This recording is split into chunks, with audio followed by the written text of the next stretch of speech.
جن لوگوں نے اس کو ایجاد کیا وہ اللہ والے نہیں ہیں، اور جن لوگوں نے اس کو بنایا انہوں نے کبھی اللہ کا نام نہیں لیا، اور بنانے کے بعد اس کو منفی سمت میں ڈال دیا۔ کتنے گانے، کتنی اس میں فحاشیاں، کتنی اس میں دنیا بھر کی وہ چیزیں کہ ان کا تصور کر لے تو آپ کو الٹی آنے لگے گی، آپ کو قے آنے لگے گی، آپ کا دماغ خراب ہو جائے گا۔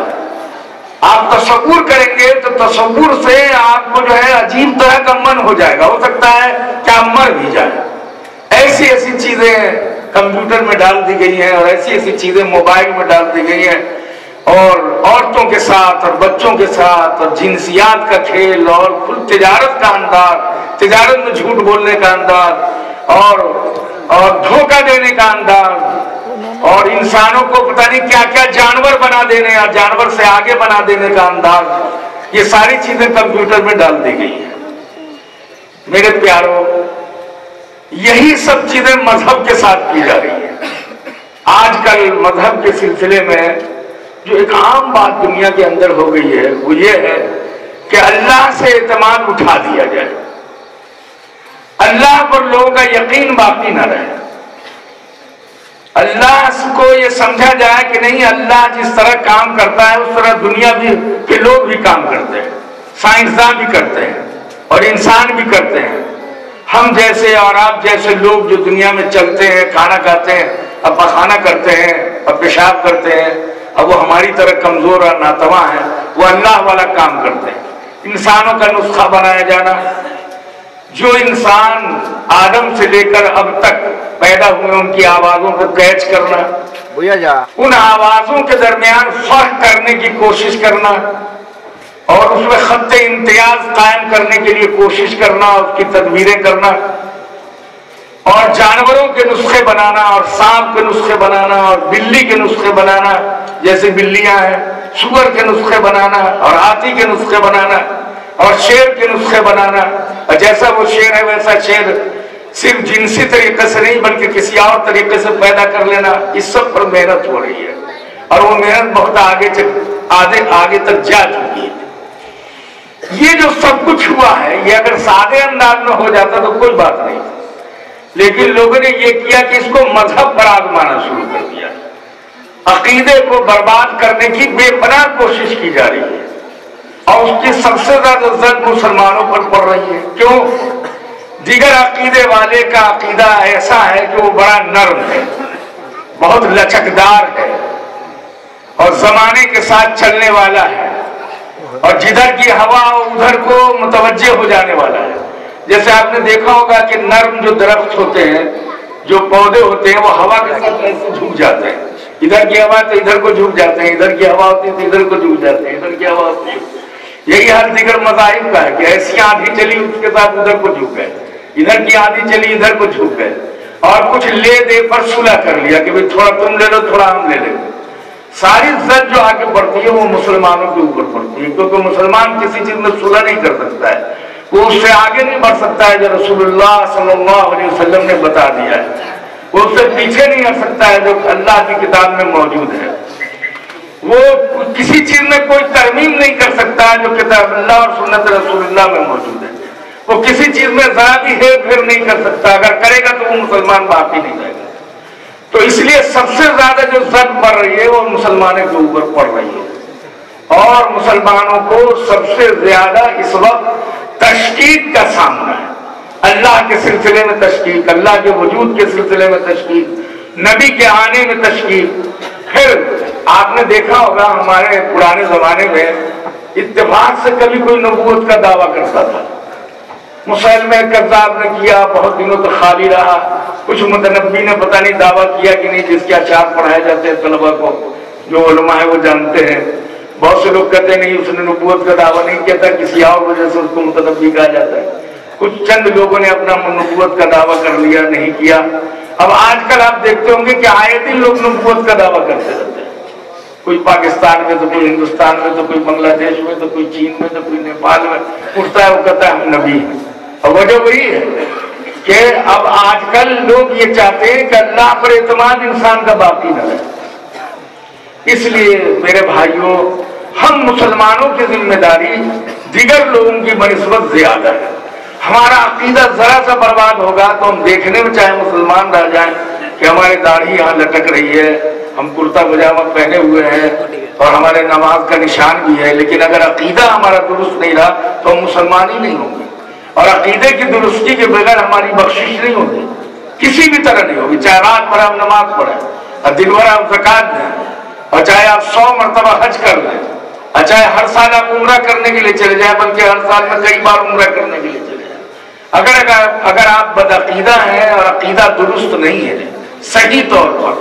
کہ اللہ ہے، واحد ہے، لا شریک لہ ہے، وحدہ ہے، اور کوئی اس کا ساتھی نہیں ہے، اس کا ساجھیدار نہیں ہے، اور سرکار دو عالم صلی اللہ علیہ وسلم بے غبار اللہ کے رسول ہیں، اور جتنے انبیاء دنیا میں آئے ان تفصیلات کے ساتھ جو رسول اللہ نے ذکر کیے ہیں اور کتاب اللہ میں موجود ہے، ان کے ساتھ وہ سب کے سب انبیاء تھے اور سچے تھے اور برحق تھے،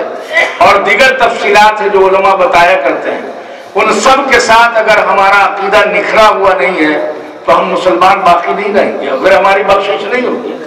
اعمال میں اگر کمزوری ہو جائے گی تو بخشش ہو سکتی ہے، عقیدے میں کوئی کمزوری ہو جائے گی تو بخشش نہیں ہوگی۔ عقیدہ ذرا بھی اگر آپ کا